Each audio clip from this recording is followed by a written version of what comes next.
Muy buenas noches con todos, hermanitos. Bienvenidos nuevamente a nuestra sesión de todos los martes en el estudio de Biblia. En esta ocasión continuamos con la primera carta de los Corintios, pero vamos a empezar ya el capítulo 3.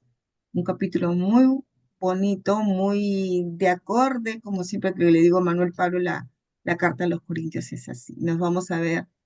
Él no tiene tiempo, parece que fue escrito para este tiempo, ¿no? Pero, como siempre, les pido por favor que nada nos distraiga, que apaguen sus celulares.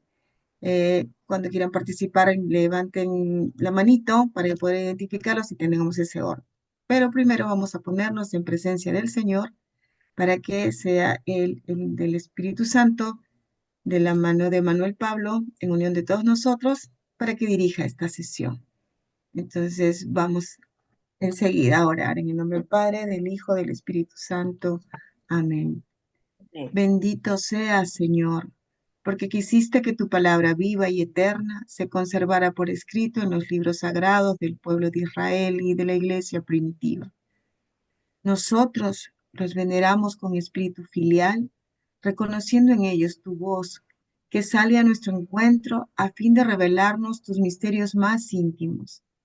Gracias a tu palabra, permanentemente actual y de inagotable riqueza, te conocemos a ti, el único Dios verdadero.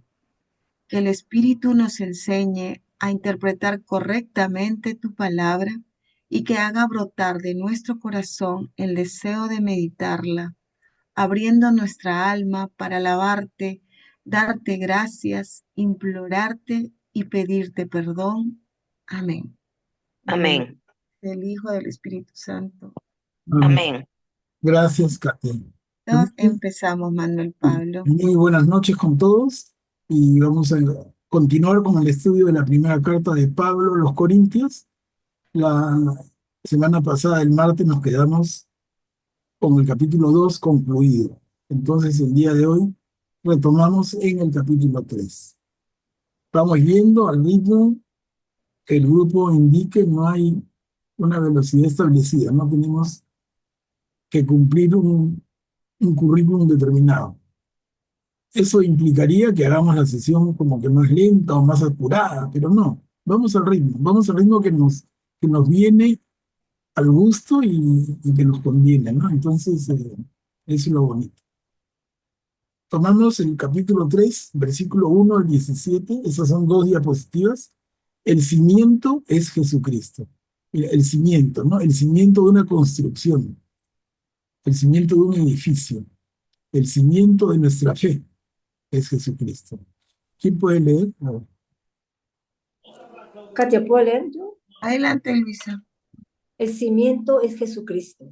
Por mi parte, no pude hablarles como a hombres espirituales, sino como a hombres carnales, como a quienes todavía son niños en Cristo. Los alimenté con leche y no con alimento sólido, porque aún no podían tolerarlo, como tampoco ahora, ya que siguen siendo carnales. Los celos y las discordias que hay entre ustedes, ¿no prueban acaso que todavía son carnales y se comportan de una manera puramente humana? Cuando uno dice, yo soy de Pablo, y el otro, yo soy de Apolo, ¿acaso no están procediendo como lo haría cualquier hombre? Después de todo, ¿quién es Apolo? ¿Quién es Pablo? Simples servidores por medio de los cuales ustedes han creído, y cada uno de ellos lo es según lo que ha recibido del Señor. Yo planté y Apolo regó, pero el que ha hecho crecer es Dios. Ni el que planta ni el que riega valen algo, sino Dios que hace crecer. No hay ninguna diferencia entre el que planta y el que riega. Sin embargo, cada uno recibirá su salario de acuerdo con el trabajo que haya realizado, porque nosotros somos colaboradores de Dios y ustedes son el campo de Dios, el edificio de Dios. A ver. Y terminamos acá, Luisa, porfa, esta es la segunda. Según la gracia que Dios me ha dado, yo puse los cimientos como lo hace un buen arquitecto y otro edifica encima. Que cada cual se fije bien de qué manera construye. El fundamento ya está puesto y nadie puede poner otro, porque el fundamento es Jesucristo. Sobre él se puede edificar con oro, plata, piedras preciosas, madera, pasto o paja. La obra de cada uno aparecerá tal como es, porque el día del juicio, que se revelará por medio del fuego, la pondrá de manifiesto, y el fuego probará la calidad de la obra de cada uno. Si la obra construida sobre el fundamento resiste la prueba, el que la hizo recibirá la recompensa. Si la obra es consumida, se perderá. Sin embargo, su autor se salvará como quien se libra del fuego. ¿No saben que ustedes son templo de Dios y que el Espíritu de Dios habita en ustedes?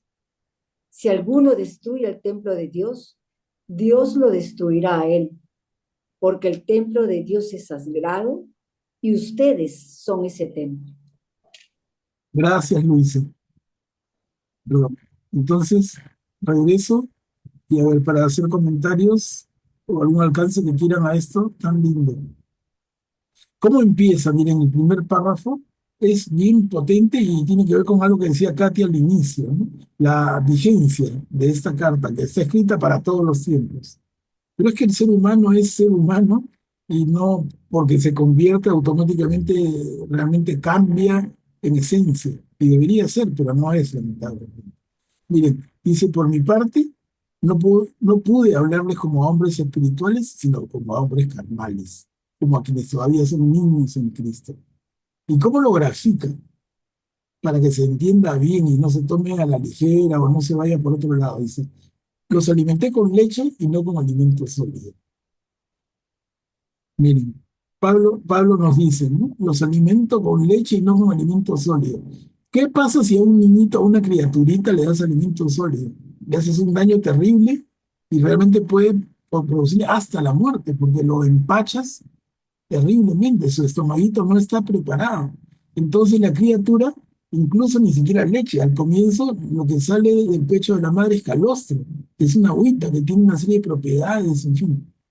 Y ese calostro va variando y la naturaleza es tan sabia y el niño va recibiendo el tipo de alimento que requiere hasta más o menos el mes 6, más o menos en que ya empieza a comer algunos alimentos sólidos con algunas indicaciones del pediatra, ¿no? Entonces, y en la medida en que uno va desarrollando su capacidad fisiológica, entonces va comiendo otros alimentos y, y luego ya pues comemos todo. Con cuidado, con mesura, pero comemos de todo. Y ese ejemplo lo pone Pablo aquí magníficamente, cuando nos dice, no les puedo dar alimentos como a un adulto, tienen que comer como niños, tienen que comer papilla. Tengo que darles todo masticadito, porque si le doy la comida sólida, se atragantan, se embuten, se atoran y se pueden hasta intoxicar y algo peor. Entonces, miren, hermanos, hasta ahí quisiera como comentarlo y después avanzamos, ¿no? Pero hasta ahí, ¿qué les parece? A mí me parece tremendo. Y justo lo conversábamos con Katia antes del inicio de la sesión, a propósito de un hermano X, ¿no? Que decía que yo voy a mi parroquia, no puedo ir a misa de otra parroquia porque el sacerdote, el párroco se resiente. Y Katia me decía, ¿cómo puede ser eso? ¿Cómo se va a resentir un cura si no está yendo a una iglesia diferente? La iglesia es la iglesia católica, es otro templo de la misma iglesia. Entonces acá vienen esto que leemos aquí clarísimo, como celos y discordias entre nosotros, en la cuarta línea. Dice, los celos y discordias que hay entre nosotros, ¿no prueban acaso que somos carnales y nos comportamos de una manera puramente humana? Hermanos, ¿y qué es eso sino inmadurez? Inmadurez en la fe. Ojalá fuera, y se los digo como reflexión, no como reproche a nadie, ¿no? Pero ojalá fuera que el hecho de que nos convirtamos en seguidores de Jesús transformara nuestra esencia, nuestro carácter, y nos volviéramos personas maduras. Pero lamentablemente no es así. Uno se acerca a la iglesia y la iglesia lo recibe con los brazos abiertos. Y llegas con todos sus defectos, y con todas sus heridas, y con todas sus heridas no cicatrizadas, y con todos sus problemas no resueltos también. Y entonces la iglesia te recibe así. Pero hay un trabajo dentro de la iglesia que de repente no se hace lo suficiente, y es ayudarte a madurar, ayudarnos, no me excluyo, ayudarnos a madurar. Porque cuando hablamos de conversión, Cuando Jesús mismo dice, el reino de Dios está cerca, conviértanse y crean en la buena noticia, conviértanse, cambien su manera de ser, cambien su manera de pensar. Y cambiar es madurar. Pero nosotros nos acercamos a la iglesia, nos juramos seguidores de Jesús, pero somos pues duros como la piedra, y eso de cambiar, madurar, no, Señor, yo soy así, así nací, así moriré. Así como soy, así he sido siempre, así seré. ¿Y si eres así, a dónde es el cambio? Si no cambias, ¿de qué cambio hablamos? ¿De qué conversión hablamos? ¿Se dan cuenta? O sea, ese parrafito primero es tremendo, tremendo. Sobre eso, Katia, no sé si quisieran hacer algunas intervenciones y por favor, para Sí, ser claro, luego vamos avanzando porque hay varias cosas más, pero sobre eso, ¿no? y Guillermo está pidiendo la palabra. Adelante, Guillermo. Ahí está, listo. Manuel Pablo, aquí se ve claramente en este primer párrafo la permanencia, la eternidad, diría, y la validez de la palabra de Dios, ¿no? Porque esto está escrito por Pablo en ese tiempo y sin embargo los celos y discordias que hay entre ustedes siguen existiendo hasta la fecha. Quisiera yo preguntarte si si esta persistencia de los celos y discordias es un tema exclusivamente de madurez humana o de madurez en la fe cristiana y católica, porque Buen punto. si yo me pongo en en el plano o en el punto de que es un problema de fe cristiana y católica, entonces dejo de lado el aspecto netamente humano, que es la esencia de la persona. Tampoco quiero decir con esto que las dos cosas estén confundidas, porque creo que son dos cosas diferentes, tú lo sabes mejor que nosotros, tanto por tu formación en Sagrada Escritura como por tu formación en psicoterapia. Eh, Finalmente, el tema de la madurez humana es un tema esencial en la vida, porque, por ejemplo, yo me atrevería a decir que mucha gente joven que cree que está enamorada y decide casarse, no tiene la madurez humana suficiente porque luego ese matrimonio fracasa al año, 2 años, 3 años, 4 años, etcétera, N tiempo. ¿Por qué? Por falta de madurez humana de uno de otro, porque creyeron estar enamorados y sin embargo creo que solamente estaban atraídos y muchas veces esa atracción es exclusivamente física. No sé si me equivoco. ¿Y qué te parece esto, Manuel Pablo? Sí, sí, Guillermo, estoy totalmente de acuerdo. Hay una madurez que podríamos evaluar como una madurez en la fe y por otro lado una madurez humana, pero tienen que ver mucho, tienen que ver absolutamente. Cuando Jesús dice, y recordemos, iniciando el primer evangelio, que es el evangelio según Marcos, cuando Jesús nos invita a convertirnos, porque la buena noticia está cerca, el reino de Dios está cerca, conviértase y crean en la buena noticia, es que no hemos reparado lo suficiente y creo que la iglesia podría apuntar mucho más, pero nosotros somos iglesia también y por eso lo estamos comentando. ¿Qué significa convertirse? ¿Qué significa convertirse? Convertirse significa cambiar. La metanoia famosa, ¿no? Cambiar. ¿Y cambiar qué? Se dice en la iglesia, cambia tu manera de ser, cambia tu manera de pensar. Y eso, llevándolo al término psicológico humano, es cambia tu carácter, fortalécelo, hazlo crecer, madura como ser humano, porque la maduración se refiere a eso. La maduración en términos psicológicos equivale a la conversión en términos cristianos. Son casi como sinónimos, o se pueden llevar a ese nivel, casi, casi de trabajar en el mismo significado. Entonces, si yo digo, voy a seguir a Cristo, entonces yo me comprometo a cambiar.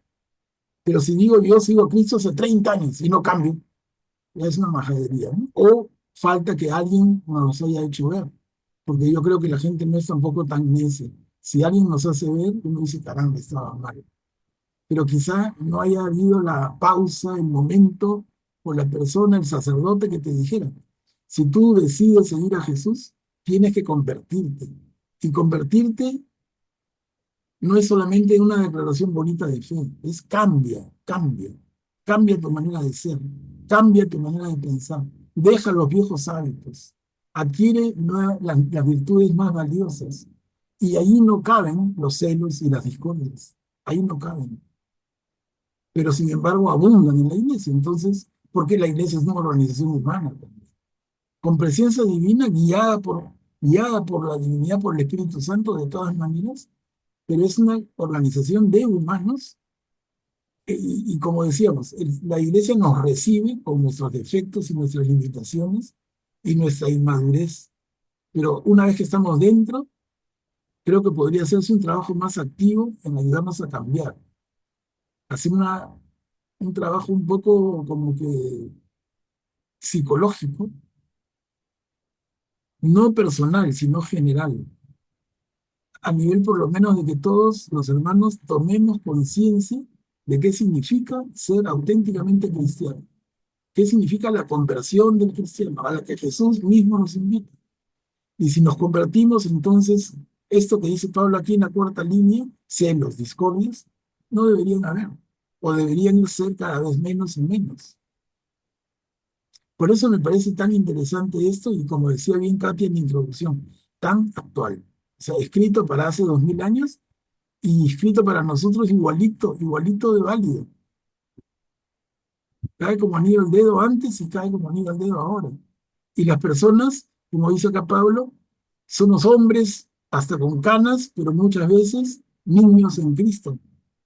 Claro, emocionalmente somos niños, emocionalmente somos inmaduros.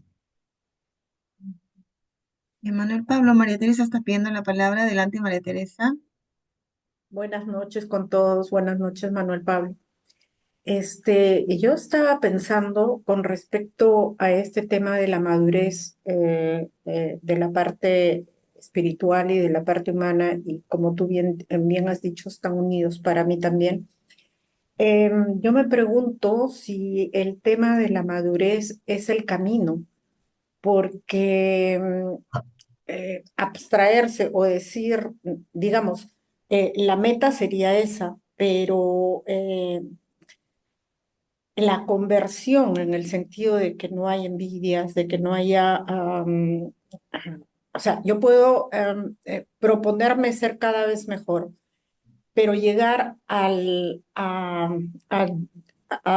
no tener ese tipo de flaquezas, vamos a decir, o de caídas. Siento que es parte del hombre y que es como un ideal.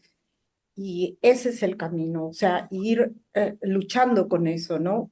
Pero yo misma me siento, ¿no?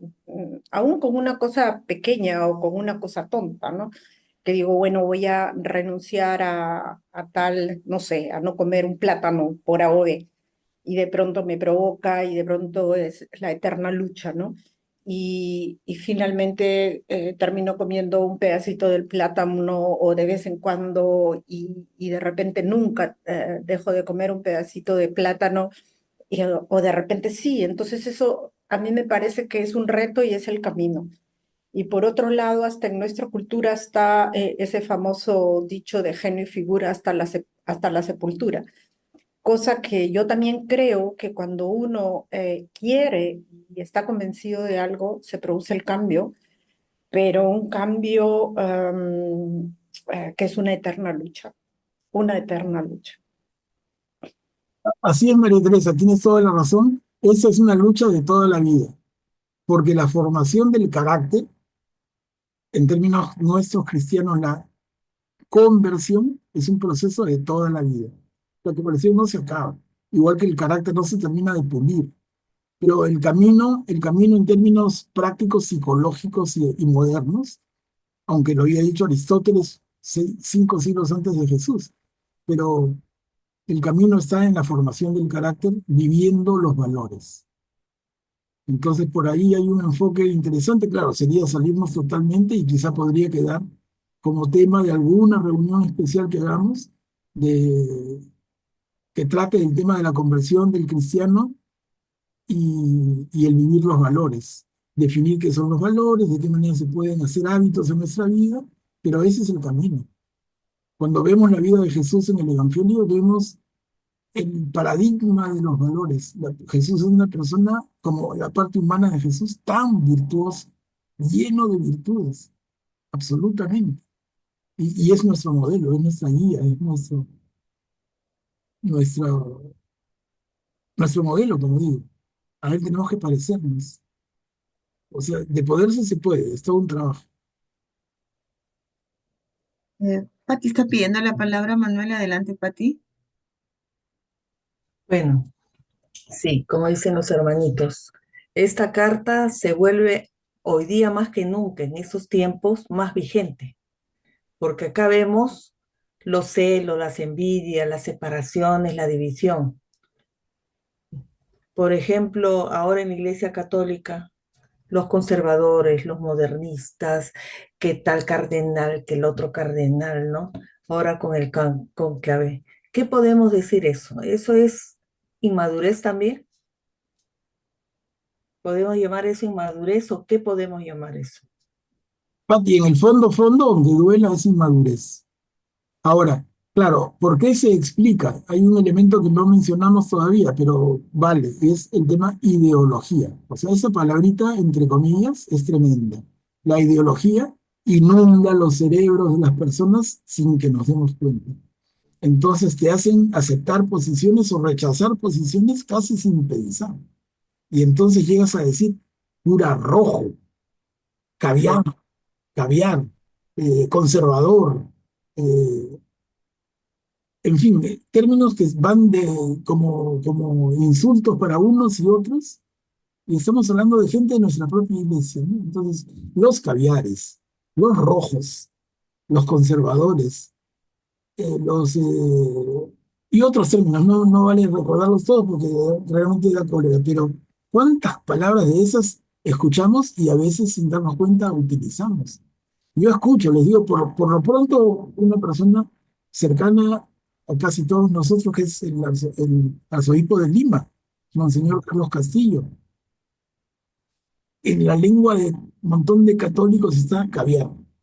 ¿Cómo les encanta? Y por ellos fuera lo sacaran del cargo si es que pudieran. Si fuera un tema de elección popular, ya no estaría. Ya lo habrían vacado, ¿no? Porque le tienen una bronca y son católicos. ¿Y a quién le tienen bronca? Al arzobispo de la iglesia de Lima. ¿Qué es eso sino ideología?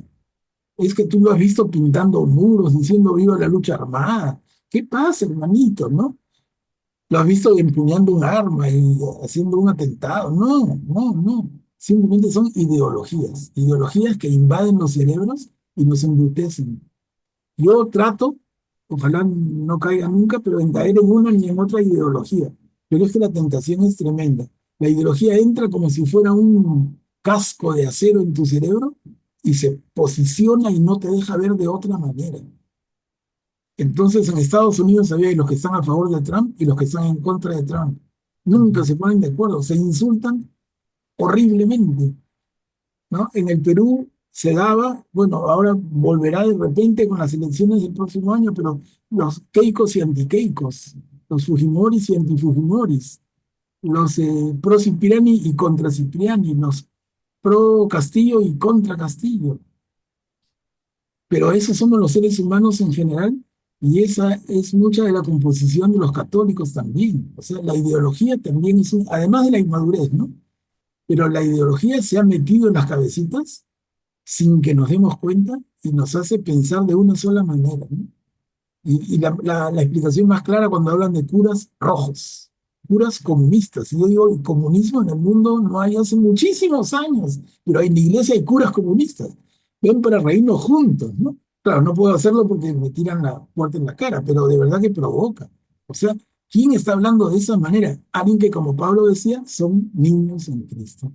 Tengo que darte lechecita, porque comida sólida te atoras, hermanito. Miren, o sea, la vigencia de la carta es total. Sí. Eh, Augusto, ¿puedes activar tu micro, por favor? Sí, buenas noches.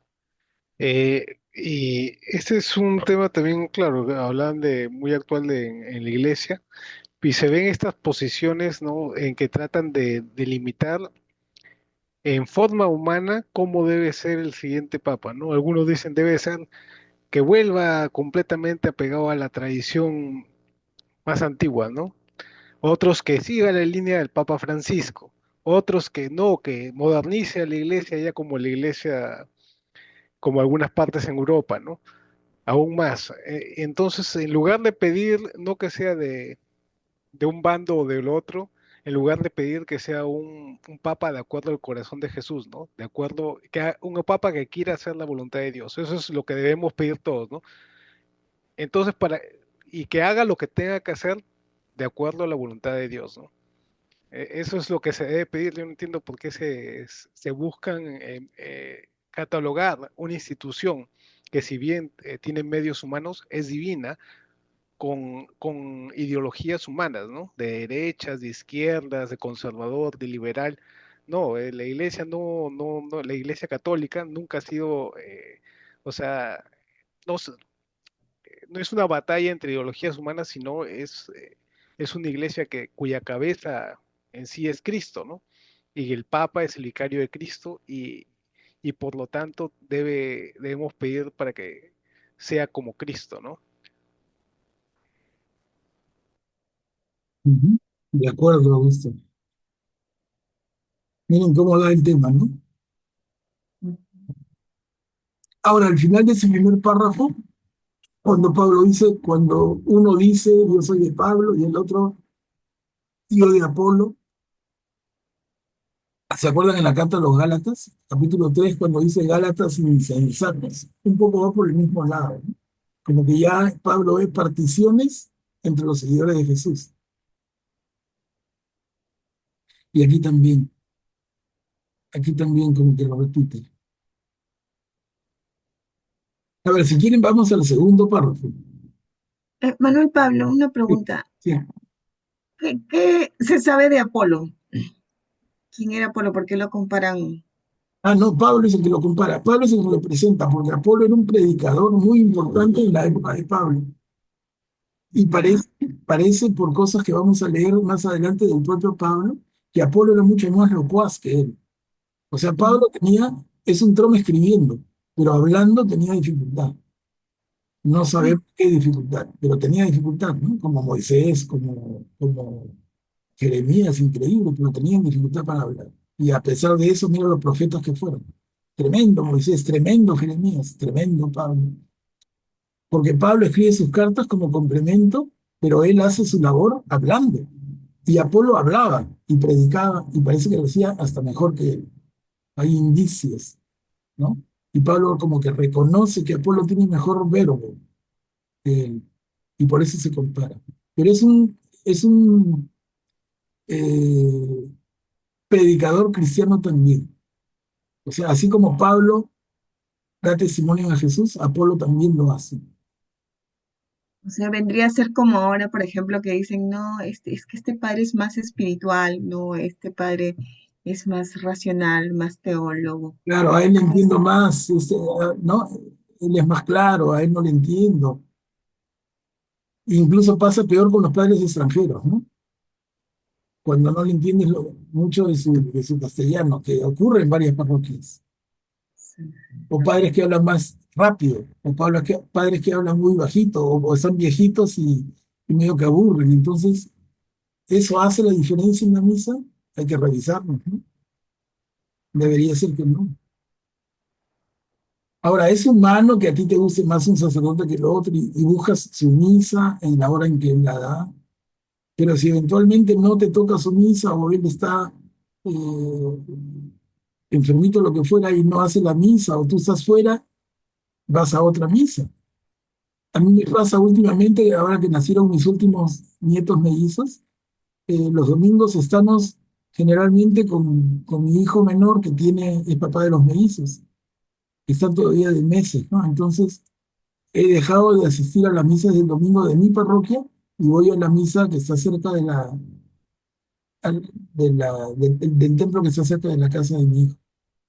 y son otros sacerdotes, otro estilo, pero no pasa nada, ¿no? Claro, igual extrañas, te gusta tu ambiente, eso Claro. es normal, pero no por eso decir no voy, ¿no? Y me encuentro con el padre y le digo, padre, no he venido, no estoy viniendo a la misa suya de los domingos que me encanta, porque es este tema de mis nietos, y estoy por allá, entonces el padre se sonríe y me da una palmada, no, pues, ¿qué me va a decir que está mal?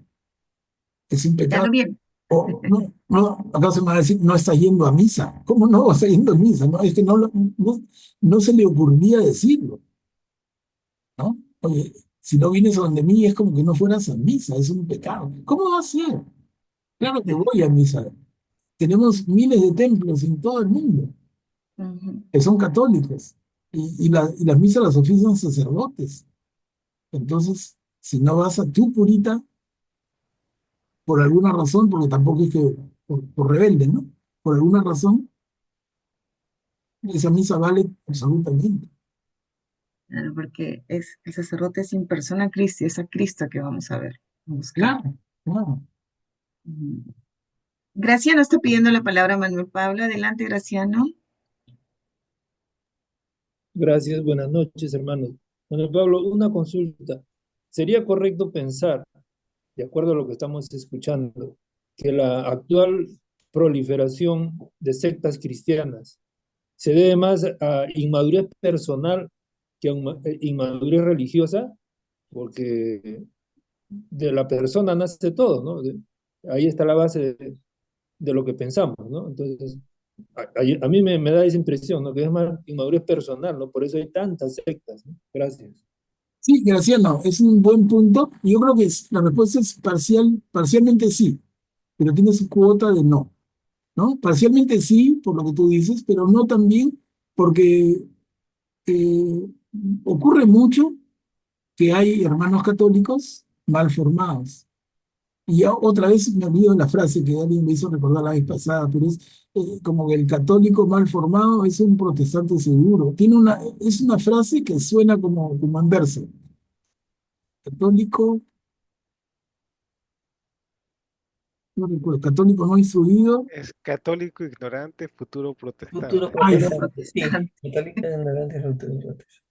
excelente uso. Católico ignorante, futuro protestante. Entonces, esa es la otra mitad de la respuesta, Graciela. La primera parte es la inmadurez y la segunda parte es el ignorar. Entonces, yo en la Iglesia Católica no recibo aclaraciones suficientes porque, en fin, la Iglesia está mirando de otra manera y tú vas a un grupito protestante que sí se encargan de decirte, hermanito, yo te voy a explicar y te explican como con papillas, y mira, este es zapallito, este es papita, come, mira qué rico, le pongo salsita, y te van dando en la boca, entonces te van llevando a su lado. Algo que la Iglesia Católica, como es más masiva, no se preocupa, ¿no? Y es una revisión que la Iglesia está haciendo. Pero entonces, en parte es inmadurez y en parte es ignorancia. ¿Cuánto hay ignorancia? Bastante.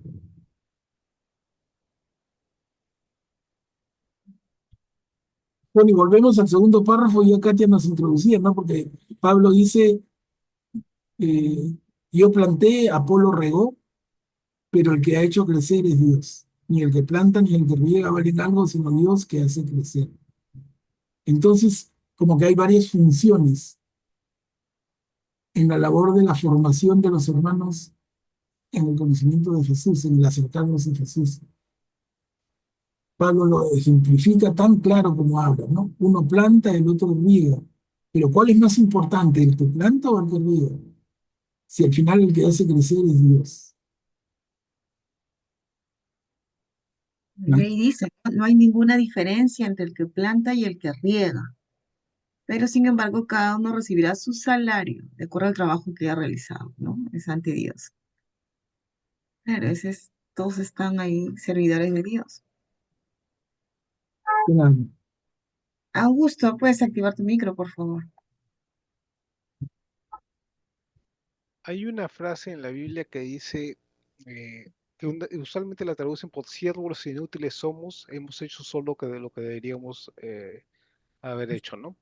Yo recuerdo que el padre Fidel Ordoño, cuando trató este tema, decía que la mejor traducción no es siervos inútiles somos, ¿no? Sino es algo así como siervos dispensables, o sea, como no que somos indispensables, es decir, no somos siervos que sin nosotros se va a caer todo, ¿no?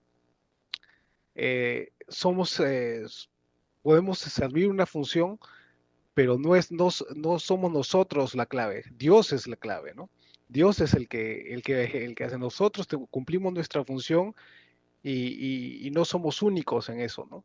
Entonces hay que tener siempre conciencia de eso, de que no, sin nosotros no se va a no se va a acabar el mundo, ¿no? No se va a acabar si en la parroquia tenemos una función y algún día faltamos, ya llegará, Dios escogerá a otra persona para que cumpla esa función, ¿no? Y no se va a acabar el mundo ni se va a acabar la parroquia porque faltemos, ¿no? Como dice el Salmo Augusto, no a nosotros, Señor, no a nosotros, sino a tu nombre da la gloria. Guillermo, por favor, puedes activar tu micro. Gracias, Katia. Yo quisiera resaltar en la parte final, cuando dice, sin embargo, cada uno recibirá su salario de acuerdo con el trabajo que haya realizado. O sea, aquí queda claro la responsabilidad que tenemos los bautizados, ¿no? Y si las cosas están como están en el mundo, en la iglesia, en la familia, en todas partes, es precisamente porque el reino de Dios está entre nosotros, pero nosotros no hemos cambiado para acoger el reino de Dios y vivir en ese reino de Dios. Entonces, todos tenemos una obligación que está dictada por la misión que cada uno ha recibido como ser humano al venir a este mundo. Y de eso, de ese trabajo realizado, como dice acá, recibiremos el salario. Yo lo veo así más o menos y creo que esto está dentro de lo que se llama el juicio de Dios para cada uno de nosotros cuando dejemos este mundo, ¿no? No sé si es así, Manuel Pablo. Sí, sí, Guillermo, de acuerdo, y yo veo el salario también como tú, como la recompensa en la vida futura. ¿Qué recompensa vas a recibir? De acuerdo al esfuerzo que hiciste. Y el primer esfuerzo que nos corresponde a todos, y no me canso de repetirlo, es ser testigo de Jesús, es dar testimonio de Él. Acabamos de pasar la Semana Santa con el Domingo de Resurrección. Ese es el gran mensaje. Jesús ha resucitado. Y ese es el primer testimonio que tenemos que dar. Entonces, en función del esfuerzo, el salario, ¿no? En función del esfuerzo, la recompensa. Y Pablo lo dice acá bien claro, ¿no? Porque nosotros somos colaboradores de Dios. No es de, ¿no? Y luego qué bonito, y ustedes son el campo de Dios, donde el Señor ahí trabaja en nosotros. Graciano, por favor, ¿puedes activar tu micro? Gracias. Me gustaría resaltar el segundo párrafo. Es una tremenda expresión de total humildad de Pablo, ¿no?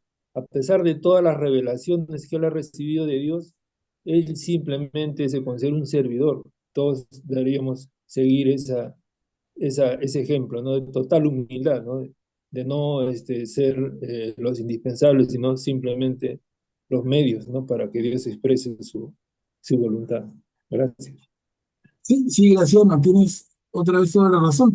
Y mira, el momento que vive la Iglesia Católica, eso de la sinodalidad, tiene que ver absolutamente con eso, ¿no? La Iglesia en salida. ¿Y quién es la Iglesia? Nosotros. Nosotros en salida. Nosotros como testigos. ¿O es un tema de los curas nomás? Ahí está el problema, que si el tema es si lo dejamos solo a los curas, no se dan abasto. No les alcanza el tiempo ni la garganta, no es posible. Pero para eso somos bastantes.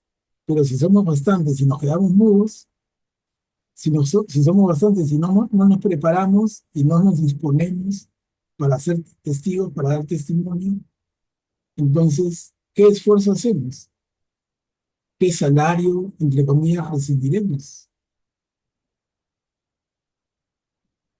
Luisa, puedes activar tu micro, por favor. Manuel Pablo, tienes razón realmente, pero como tú dices, es importante prepararse también. Yo sé que el Espíritu Santo nos da ese don en ese momento que no sabemos qué decir, pero realmente así, gracias a ti y al Espíritu Santo que te ilumines, que ahora todos estamos acá. Yo realmente estoy en un grupo ahorita con Patti y con Ingrid, en el cual estamos dando lectio divina.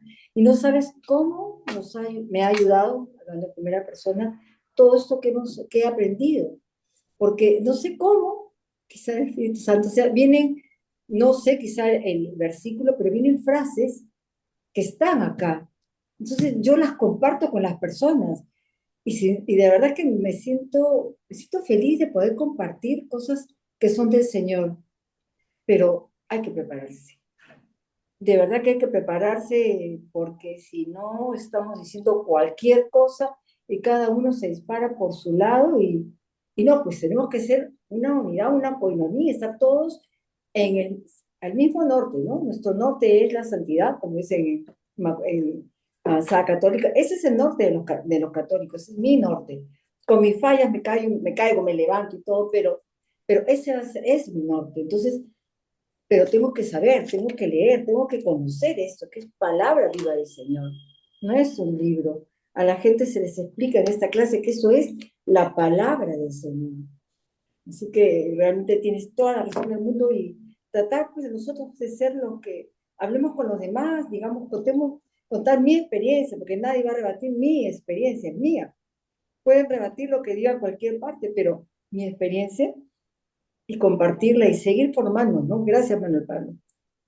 Gracias, Luisa, no, gracias. Gracias porque todos estos, yo los considero testimonios para los demás, nos refuerzan mucho, nos ayudan mucho. A ver, y vamos a la segunda diapositiva de esto que leyó Luisa. Tiene dos párrafos, uno más larguito y otro más chiquito. Según la gracia que Dios me ha dado, dice Pablo, yo puse los cimientos como lo hace un buen arquitecto, y otro edifica encima. Ahí viene un poco lo que Katia preguntaba sobre Apolo, ¿no? Pablo puso los cimientos y Apolo edificó encima. Que cada cual se fije bien de qué manera construye, el fundamento ya está puesto y nadie puede poner otro, porque el fundamento es Jesucristo. Por eso decía Pablo, ¿se acuerdan en la carta a los Gálatas? Que nadie venga con otro evangelio. Ujú. Claro.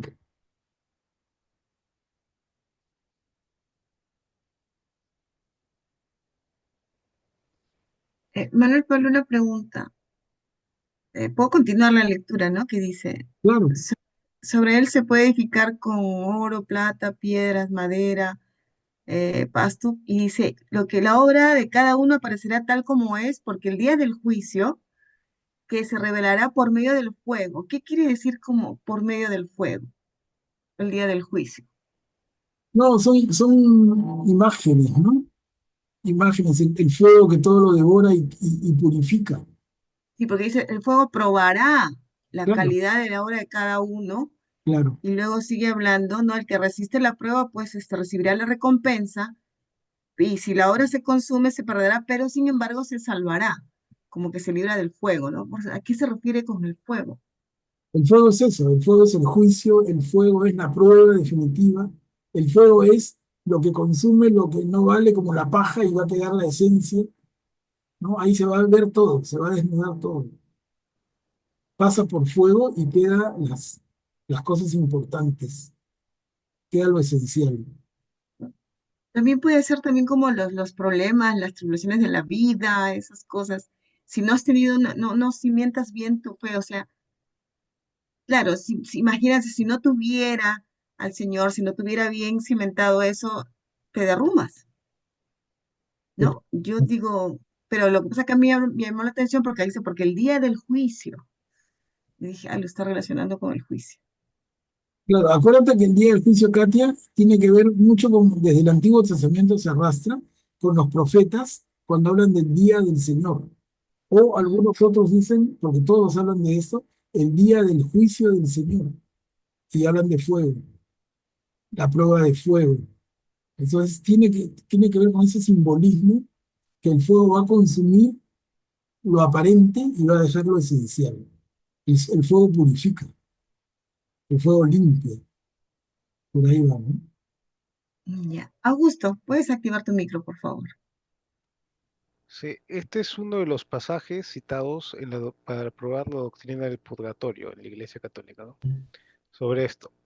El fuego, como dice Manuel Pablo, es un elemento purificador. Entonces, Papa Benedicto decía que el amor de Dios, cuando estás frente a Jesús en el juicio final, ese amor que es tan fuerte que es como un fuego purificador, ¿no? Que te abarca y aquellas imperfecciones que has tenido en tu vida, es decir, si has construido, si tienes en tu construcción parte de paja, parte de maderita, alguna piedra buena, alguna parte de oro que has tenido, aquellas imperfecciones van a ser consumidas por ese amor, ¿no? Ese proceso que se llama, ahora la iglesia le llama el proceso del purgatorio, ¿no? Que no necesariamente es un lugar, sino es un proceso, es una purificación. No sabemos exactamente detalles, ¿no? Si dura mucho tiempo, si dura poco tiempo, ¿no? No sabemos eso, pero digamos es una purificación del alma de acuerdo a cómo a lo que has construido con tu vida, ¿no? Si una persona santa es como si hubiera construido en oro, ¿no? Y de repente pasa el fuego del amor de Dios y listo, él está limpio, entonces no tiene nada que purificar, entra de frente. Nosotros que de repente estamos con parte de madera, con una parte de paja aquí, estamos parchados, de repente ese proceso de purificación va a requerir un poco más de tiempo, va a requerir de Dios amoldarnos un poquito mejor, ¿no? Y para que después podamos entrar a su presencia, ¿no? Por eso dice, su autor se salvará como quien se libra del fuego. Ya pagué, ya me purifiqué. Una purificación. De pajita, pues soy de pajita. Ya, La ya salvación es por consumo. la fe, ¿no? Pero digamos que la recompensa viene de acuerdo a lo que hayamos construido en nuestra vida, ¿no? Como dice, ¿no? En el último se nos juzgará en base al amor, todo el amor que hayamos dado. ¿Estabas pidiendo la palabra, Pati? Sí, pero ya Augusto lo dijo. Eso quería comentar, del purgatorio. Sí, gracias. Ya, me parece, Ingrid, os vi mal, ¿estabas levantando la mano o no? Ah, ya. ¿Sí o no? Ah, ya, ok. Adelante, Manuel Pablo. A ver, avanzamos. Terminamos el capítulo 3. Ustedes son de Cristo y Cristo es de Dios. ¿Alguien desea leer la pericopa? Yo puedo Ok. leerla. A ver, ¿quién levantó primero? A ver, Graciano, adelante. Gracias. Que nadie se engañe. Si alguno de ustedes se tiene por sabio en este mundo, que se haga insensato para ser realmente sabio. Porque la sabiduría de este mundo es locura delante de Dios. En efecto, dice la Escritura, Él sorprende a los sabios en su propia astucia. Y además, el Señor conoce los razonamientos de los sabios y sabe que son vanos. En consecuencia, que nadie se glorie en los hombres, porque todo le pertenece a ustedes. Pablo, Apolo o Cefas, el mundo, la vida, la muerte, el presente o el futuro. Todo es de ustedes, pero ustedes son de Cristo y Cristo es de Dios. Ujú. Gracias, Graciano. Qué lindo. Todo es de ustedes, pero ustedes son de Cristo y Cristo es de Dios.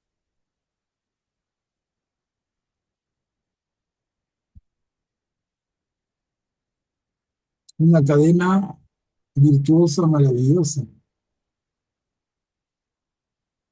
Todo es nuestro, pero nosotros somos de Cristo y Cristo es de Dios.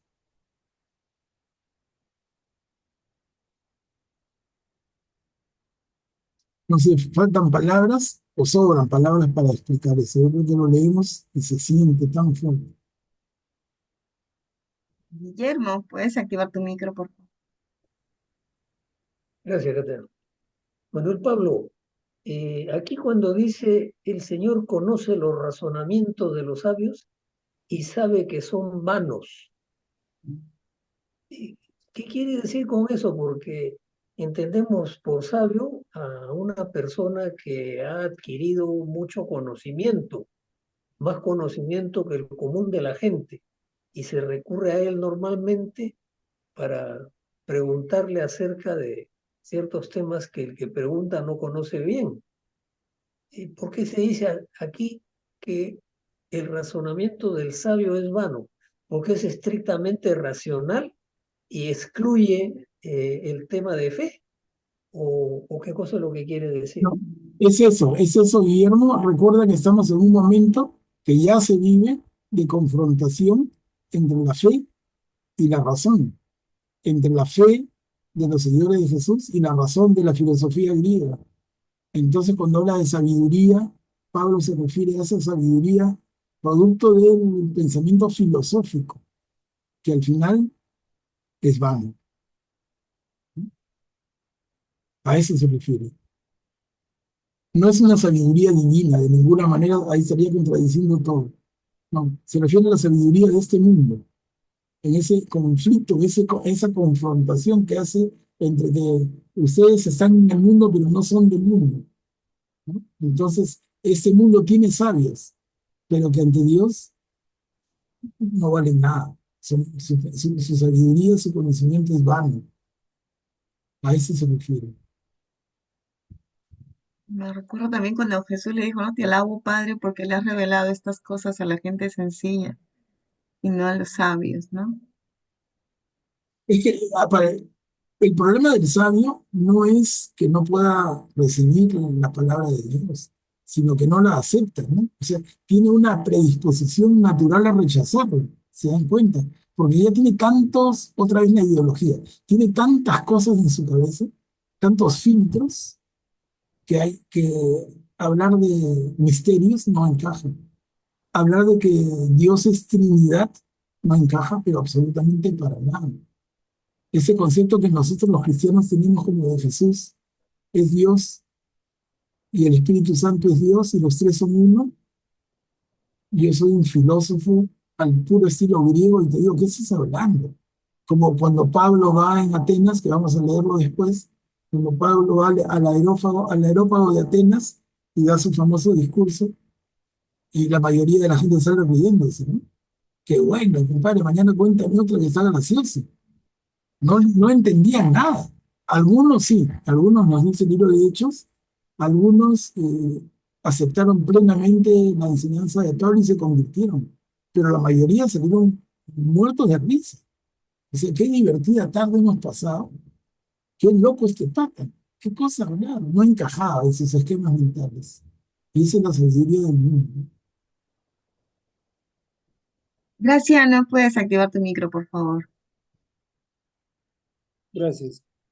Tal vez cuando dice que el pensamiento de los sabios es vano, se refiere más bien a la actitud, no tanto a lo que saben, sino a la actitud que ellos pueden tener frente a la enseñanza de Cristo, ¿no? Por más que tengan conocimiento en el cerebro, es una cuestión material del cerebro nada más, pero la fe es de espíritu, ¿no? Entonces, muchos sabios, de hecho hay gente que porque tiene mucho conocimiento, piensan actualmente que no necesitan a Dios, que no necesitan el espíritu o cultivar su aspecto espiritual. Entonces, desde ese punto de vista, claro, son totalmente vanos, ¿no? Gracias. Claro, la mucha sabiduría, entre comillas, lo que tiene como producto es la soberbia. Y la soberbia es un tremendo enemigo. Porque si tú eres soberbio y te hablan de Dios, lo más probable es que no lo aceptes. Entonces, soberbia, ¿no? Pati, adelante, por favor, activa tu micro. Sí, por eso Jesús escogió no a los sabios, sino a los más sencillos. Porque yo lo relaciono, por ejemplo, la inteligencia humana con la sabiduría, ¿no? Como diciendo que están en frecuencias distintas, como decir los mundanos y los espirituales. Como están en frecuencias distintas, no se hallan, ¿no? No, por ejemplo, la persona muy carnal, muy del mundo, no va a comprender ¿no? Lo que, por ejemplo, los cristianos que somos espirituales no nos van a entender y nos van a decir locos, ¿no? Es estar locos, porque es así, ¿no? A veces uno cuenta testimonios y hay gente que no te cree, ¿no? Dice, uy, ¿este qué pasó, no? O esta, ¿qué pasa? Porque no te creen, porque estamos en frecuencias distintas, ¿no? En otro nivel. Eso lo que yo entiendo de esta parte, Manuel. Sí, sí, de acuerdo. Y aquí cuando dice, él sorprende a los sabios en su propia astucia, ¿no? Estoy recordando, y me pongo a pensar, por ejemplo, en el sacerdote que elaboró la teoría del Big Bang, ¿no? Y acá dice, imagínate en su teoría que explica, ¿no? Pero qué tan grande debe ser la Dios, que eso pues no es nada, ¿no? Y es sabio la persona. Claro, claro, eso sí, ¿no? Tiene muchas limitaciones. Sí. Augusto, puedes activar tu micrófono. Y es curioso porque cuando él dio esa teoría, él dentro de su pensamiento cristiano encajaba perfectamente. Y los científicos de ese momento se burlaban de él, ¿no? Y era una teoría que al principio no fue aceptada porque o sea, había la idea de que el universo es eterno y no tuvo principio. El que sí tenido principio de la nada era un concepto que no cabía científicamente en ese momento, ¿no? Que después con los ensayos de la radiación, eh, microondas que se pudo probar esa teoría y se estableció como la teoría más aceptada en el momento, hasta el momento, la teoría del Big Bang, es que ya la comunidad científica pudo ya aceptarla, ¿no? Pero al principio salía completamente de su órbita porque simple y sencillamente no cabía dentro de su paradigma, ¿no? Más bien un modelo que podía en cierta forma ajustarse al paradigma cristiano, ¿no? Y se sorprende la gente cuando saben que la propuso un sacerdote, ¿no? Eso es sorprendente. Claro. Ya no, ¿Y cómo termina? Mira miren la perícopa, en consecuencia, que nadie se gloríe en los hombres, porque todo les pertenece a ustedes. Pablo, Apolo o Cefas, el mundo, la vida, la muerte, el presente o el futuro, todo es de ustedes, pero ustedes son de Cristo y Cristo es de Dios. Una maravilla. Que como digo yo, no sé, pero me parece que sobrarían palabras o faltarían para tratar de explicar eso, ¿no? Creo que se siente mucho más claro que lo que se expresa. Aquel pensamiento queda corto, pero es clarísimo. y el anterior, Manuel Pablo habla ahí también Pablo habla de que nosotros somos el templo de Dios, ¿no? Y eso también y no me acuerdo dónde más se lo dice, pero acá dice, ¿no? ¿No saben que son santuario de Dios y que el Espíritu de Dios habita en ustedes? Ah, Si es alguien, en la anterior. sí, está en la anterior. Si alguien destruye el santuario de Dios, Dios los destruirá a él. O sea, Ah, ya, ese es el último parrafito, ¿no? De la anterior. ¿No saben ustedes, no saben que ustedes son templos de Dios y que el Espíritu de Dios habita en ustedes? Claro, eso tiene una tremenda cola, tremenda, enorme, porque está hablando de nosotros y de nuestro cuerpo. Y hay ujú. mucho el movimiento, ese movimiento modernísimo, modernísimo de decir, es mi cuerpo y con mi cuerpo hago lo que quiero. Pero acá, Pablo, 20 siglos antes, nos dice, eso no enseña Jesús. ¿No saben ustedes que tu cuerpo es templo de Dios? Que en tu cuerpo vive el Espíritu de Dios. Entonces, ¿cómo puedes tú dañar tu cuerpo? ¿Cómo puedes mutilar tu cuerpo? ¿Cómo puedes destruir tu cuerpo si no es tuyo? Es un templo, dice, el templo de Dios es sagrado. Leámoslo de otra manera, tu cuerpo es sagrado. Entonces lo remata ya para que no quede duda, ustedes son ese templo. O sea, tu cuerpo es sagrado. Si tu cuerpo es sagrado, si en tu cuerpo habita el Espíritu de Dios, Entonces tú puedes mutilarlo, marcarlo, tatuarlo, hacer con él lo que quieras. Esto va a tener consecuencias enormes y lo vamos a ver en otras cartas. Pero digamos, a ver, hablando de temas realmente concretísimos, la persona que dice, una persona joven que dice, yo soy moderno del siglo XXI y es mi cuerpo, yo puedo tener relaciones sexuales con quien quiera. Al final me cuido y no pasa nada. Y si pasa, hablan con una libertad y una frescura, pero de verdad, trayéndolo a esta reflexión, se dan cuenta que la, la reflexión le quita todo el fundamento a esa frase. Es mi cuerpo y si es mi cuerpo yo hago lo que quiero con él. Hasta eso llega la libertad del ser humano.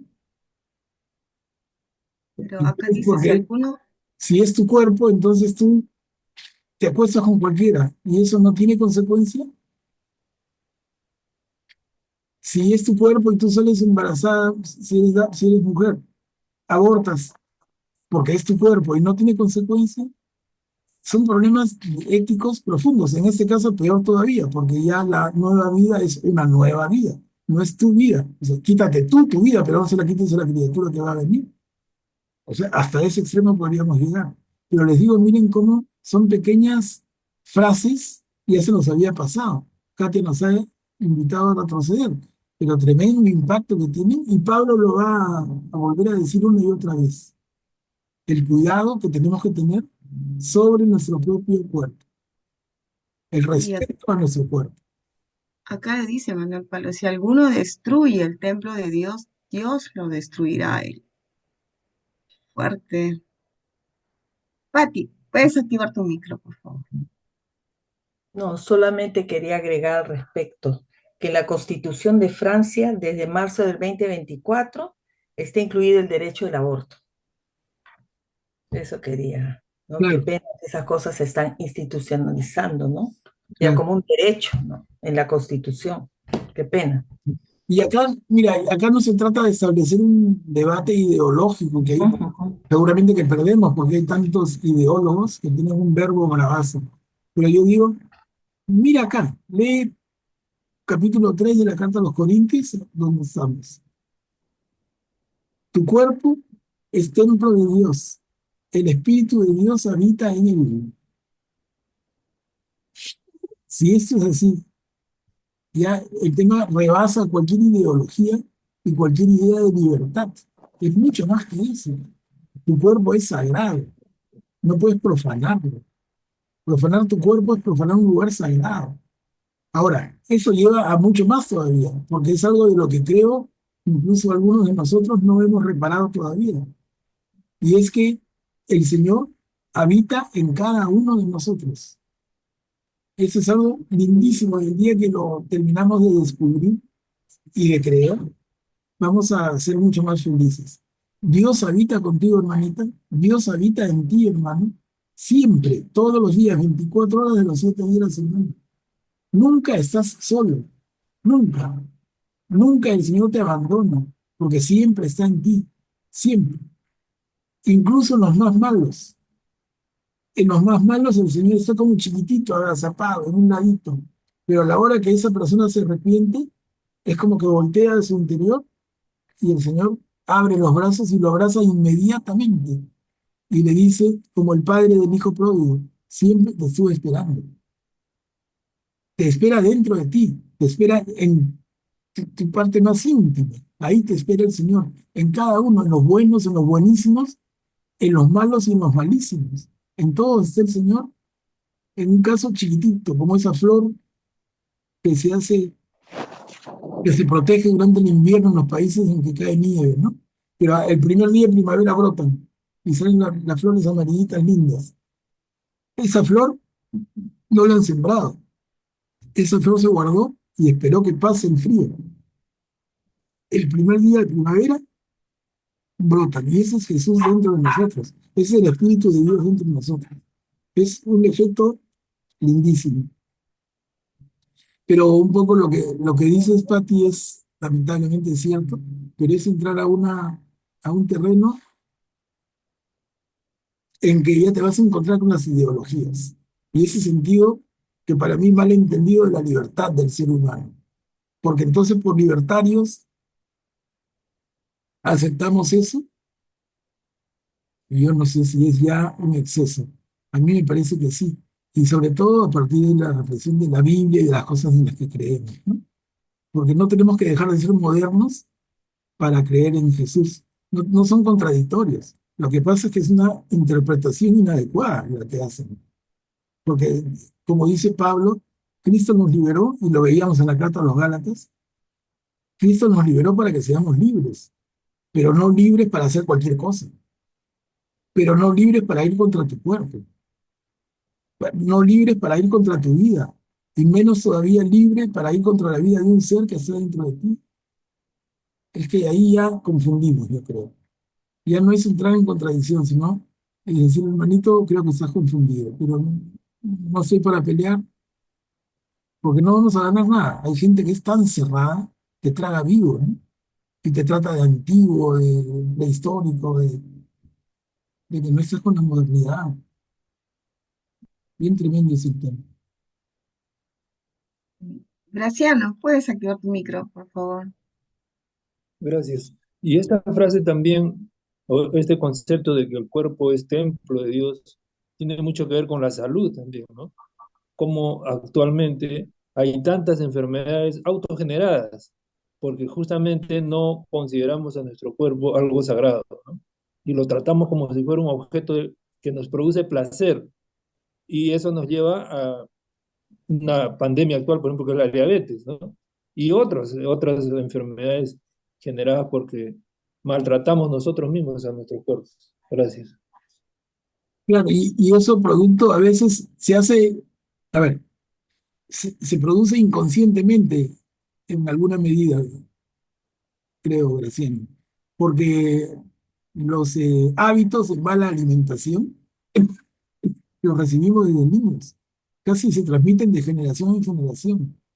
La forma de alimentarnos, la forma de combinar los alimentos, la forma de darle más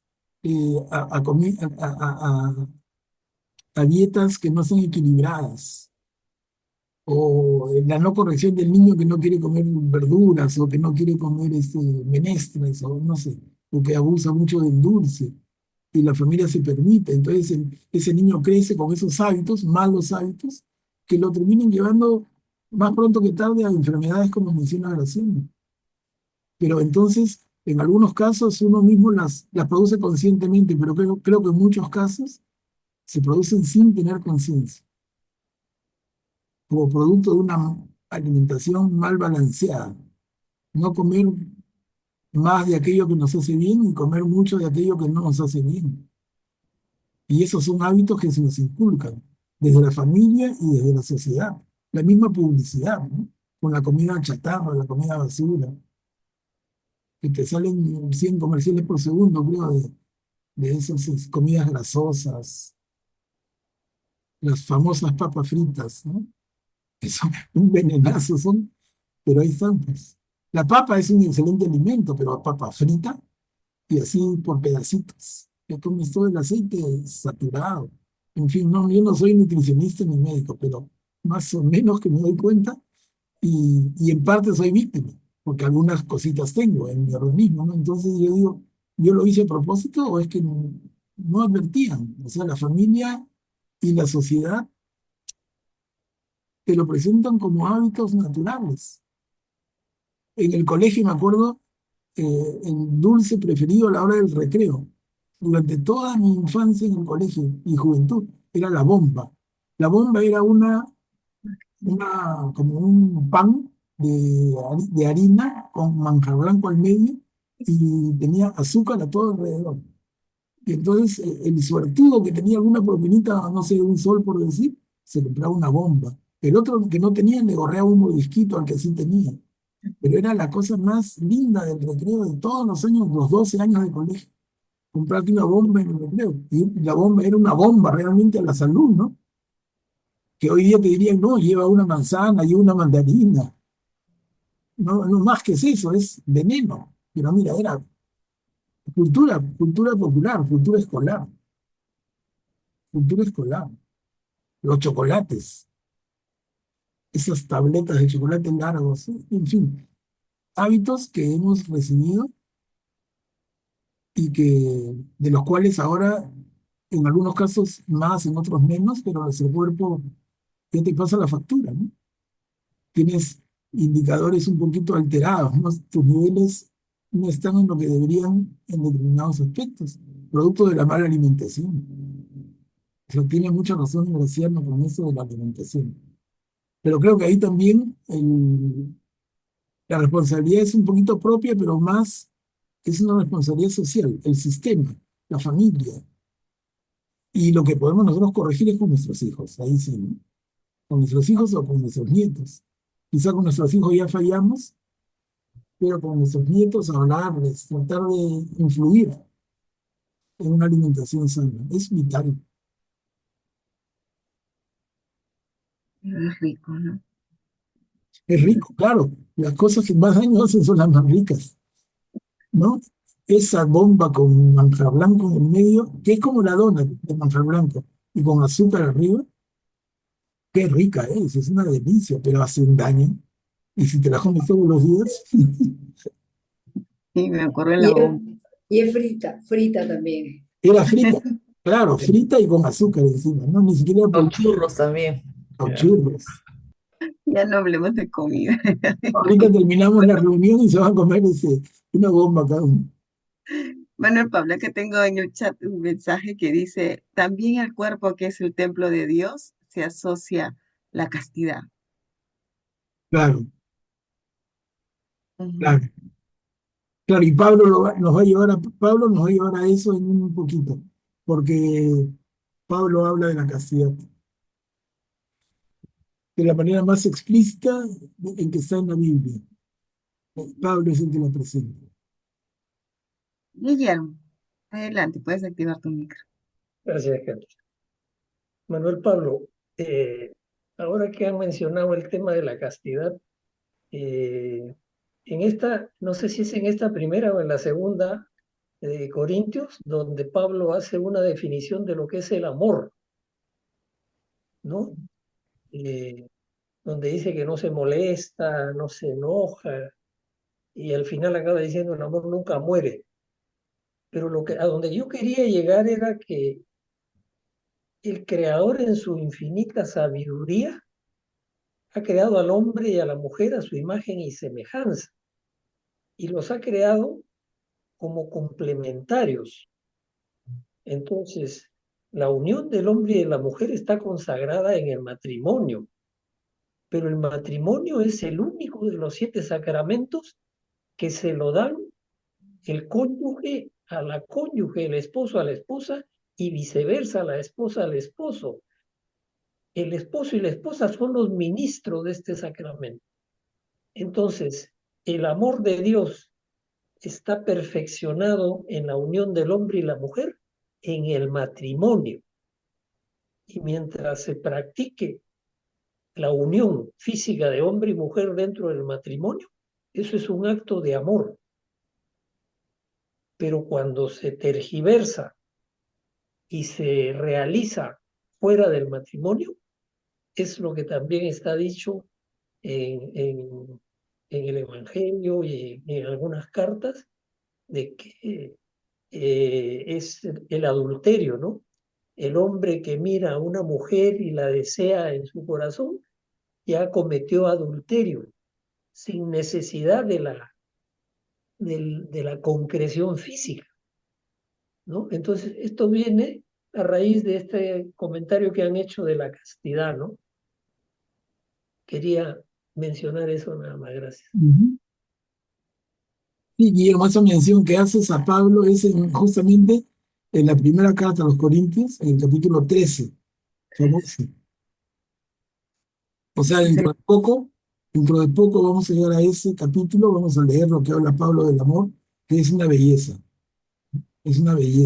Lo vamos a analizar con calma, a ver hasta dónde nos da nuestra, nuestra inspiración, pero que es precioso. Ujú. Sí. Y el tema del matrimonio también lo va a presentar Pablo más adelante, o sea, podemos guardarlo un poquito y lo vamos a ver cuando Él lo toque con toda su fuerza. Pero mira, se nos estaba pasando esto, Katia, gracias. Habíamos avanzado a la siguiente diapositiva. Somos templo de Dios, es nuestro cuerpo que es el templo de Dios. Y entonces el respeto al cuerpo. No se contradice con el sentido de libertad, como hemos dicho. Cristo nos liberó para que seamos libres, pero hay que entender los límites de esa libertad. Es una libertad que no es ilimitada. Y el límite de la libertad es el amor. ¿No? No es una libertad ilimitada, es una libertad con un límite clarísimo que es el amor. Luego está ese principio. En nuestro cuerpo vive el Espíritu de Dios. ¿Podemos hacer con nuestro cuerpo lo que queramos? Nos está diciendo, tu cuerpo es sagrado. Al final lo dice, el templo de Dios es sagrado, ustedes son ese templo. O sea, tu cuerpo es sagrado, puedes hacer con él lo que quieras. Por eso es que la iglesia rechaza incluso los tatuajes en la piel. Que tú puedes decir, ya no se pasen demasiado. Pero marcarte la piel está yendo contra esa sacralidad. Es como que vayas al templo y le pintarás las paredes con algunas pinturas punk. Con tu pintura negra le haces ahí unas caricaturas. Entonces dice, no profanes lo sagrado. Y en ese caso, el cuerpo es sagrado también. Augusto estaba levantando la mano. Activa tu micro. Está cerrado. Me acabo de olvidar lo que iba a decir. Por eso porque tengo una memoria. Justo que estaba hablando de lo último, estaba pensando en otra cosa y me olvidé lo que iba a decir antes. Bueno, pues sí me acuerdo lo que hice. Manuel Pablo, Son síntomas del calendario que... no, Augusto está jovencito. No, Manuel, yo soy así. Manuel Pablo, una cosa, pero hay yo he visto muchos tatuajes en los muchachos o gente, no sé, bueno, en personas que incluso tienen tatuado a Cristo, la cruz, la Virgen y todo. O sea, no, ¿cuál es te estás refiriendo a un tatuaje que se tatúen un diablo o no sé qué cosa? O sea, ¿te estás refiriendo a ese tipo de manifestaciones o cómo? No, yo entiendo, María Teresa, que la iglesia se opone a todo tatuaje. No porque te dibujes a Jesús o la cruz, el tatuaje sí es válido, no. Todo tatuaje está prohibido. Es como ir al templo, imagínate con una pintura negra y le pintas en las paredes. Y pintas pues vírgenes y cruces, qué lindo, ¿no? Ah, entonces eso sí se puede. No, hay que respetarlo. Es un respeto fundamental a lo sagrado del cuerpo. Es hasta donde yo entiendo. Ahora, si ustedes averiguan mejor y nos corrigen a todos, en buena hora. Liliana, por favor, puedes activar tu micro. Hablando de transformaciones del cuerpo, estaba pensando en los transgéneros que hacen estas mutaciones de su cuerpo tan drásticas, incluso toman hormonas, cosas así. ¿Cómo vería la iglesia, digamos, que sería una falta de respeto al cuerpo tal como es, o de cómo se podría ver eso? Claro, buen punto, Juliana. Ahí yo no me atrevo ya a entrar en tanto detalle porque es cuestión ya de la propia iglesia, ¿no? Habría que hablar con un obispo, que sería el más idóneo para darte una respuesta. Yo creo que se van a oponer. 99,99 seguro. Así, no te digo 100%, dejo un mínimo, pero creo que casi absolutamente seguro que se va a oponer la iglesia a eso, por la misma razón que estamos comentando. Y detrás de ello hay todo un tema también de discusión, ideología, el concepto de libertad como lo entiende el mundo, ideología de género. Son tremendos temas, de verdad que son bien complicados. Ceci, ¿me escuchas? Puedes activar tu micro. Ahí está, adelante. Sí, sí. Buenas noches, gracias, Katy. Este, Con respecto a los tatuajes, yo he visto opiniones divididas en cuanto a los sacerdotes, ¿no? Y ya esto de hace unos años atrás. Y bueno, algunos opinan de que, o sea, como que mientras no sea algo escandaloso, ¿no? O que sean tatuajes discretos, que no sea algo, pues, que se vea grotesco o qué sé yo, se puede permitir, ¿no? Pero a la vez también pienso de que el tema de que con el Papa Francisco hubo una revolución en cuanto a estas libertades y ahora pues también ha dejado esto de la bendición, de las uniones del mismo sexo y todo eso, ha generado opiniones encontradas dentro del mismo clero, creo yo, ¿no? Particularmente mi hija, la mayor, es muy pegada a su comunidad y todo eso, pero sí se ha tatuado en sitios muy discretos signos, ¿no? Signos del el pez, el grupo, el signo del infinito, cosas así que para ella tienen un significado, porque es lo que el sacerdote le dijo, ¿no? O sea, tiene que tener un propósito, un significado para ti, que quieres perennizar, ¿no? En tu cuerpo. Entonces, bueno, basándose en eso, ella es que se hizo esos tatuajes, en su cuerpo, pues, ¿no? Particularmente a mí no me agradan porque por muchas razones X, Y o Z, pero sí creo que eso eh, ha generado pues opiniones, el hecho de que haya habido una apertura por el Papa Francisco ha generado este tipo de opiniones encontradas y que están al filo de un hilo, ¿no? De que uno puede pasar de un lado a otro y hay que saberlo manejar pues con pinzas, ¿no? Con mucho cuidado, porque genera mucha polémica y todo eso, ¿no? Eso era lo que quería aportar. Bien. Gracias. Ujú, gracias. Gracias, Ceci. Augusto, por favor, activa tu micro. Sí, primero solo una corrección. Papa Francisco, la encíclica que publicó, no se bendicen las uniones, ¿no? Las uniones está especificado que no se están bendiciendo las uniones. Es más, eso está especificado, no se bendicen las uniones, se bendicen a las personas. Lo que pasa es que sí es cierto que quizás en ciertas partes no está de lo más claro posible el lenguaje y puedan no recordarse lo que se leyó antes, ¿no? Que no, las unidades no se bendicen, sin embargo, quizás cómo lo han escrito hubiera podido ser más claro, sí, pero sí es cierto cuando dicen no se bendicen los señores. En cuanto a la libertad del ser humano, eh, el hombre es libre si está en Cristo, ¿no? Cualquier persona que caiga en algo, por ejemplo, en el aborto, dice que es por su libertad, en realidad está siendo esclavizado por el pecado, ¿no?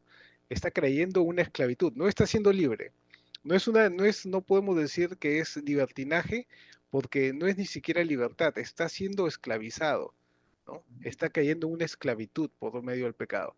En- el hombre realmente, el ser humano es libre cuando está eh, eh, en Cristo, cuando está haciendo la voluntad de Dios. Esa es la verdadera libertad del ser humano.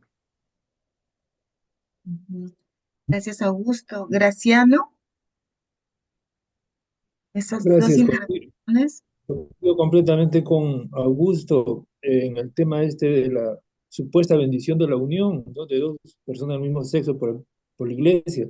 Es una falsa interpretación, mala interpretación del documento que la iglesia ha publicado. El Papa bendice a las personas, tengan la condición que tengan, pero no bendice la unión del mismo sexo. Y eso ha sido muy mal interpretado por la prensa y por muchas personas, ¿no? Que posiblemente desconocimiento o también mala intención por ahí, ¿no? eh, por el morbo. Juliana, puedes activar tu micro, por favor. Solo quería agregar por respecto a los tatuajes desde el punto de vista médico. el tatuaje contiene elementos metálicos muchas veces y pigmentos que son dañinos. Tan es así que las personas que tienen tatuajes no pueden donar sangre porque esa sangre ya está contaminada. Sí, es cierto. Tiene plomo. Creo que Marisol estaba levantando la mano. Marisol. Sí, gracias, buenas noches.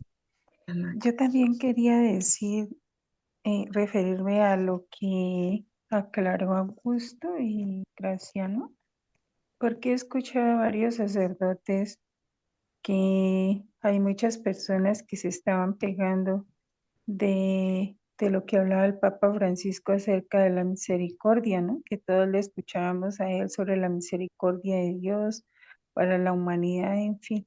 Entonces, que cuando se habló ese tema de la bendición de las parejas del mismo sexo, que estaban haciendo era una mala interpretación de las palabras y de la acción del Papa, porque a lo que él se había referido era que la bendición la impartía era a cada una de las personas como individuos, como hijos de Dios, mas no estaba dando la bendición en forma de unión de parejas del mismo sexo.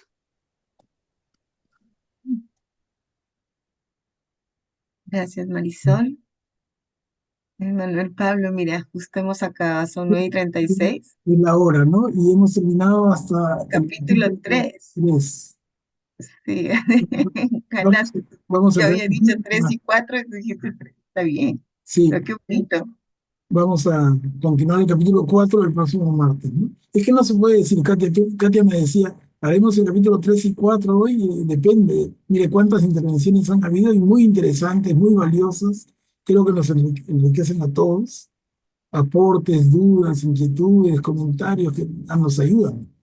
Nos ayudan justamente a pulir, a fortalecer nuestra fe, a aclarar nuestro pensamiento. Es bueno, buenísimo. Entonces aquí nos quedamos, ¿no? Aquí nos quedamos hasta la próxima. Este es un capítulo muy, muy actual, que sigue también y que sigue, que sigue. Esta carta es muy, muy actual. Pero bueno, sí, ya siendo las 9:37 de la noche, queríamos agradecerles a todos ustedes su presencia.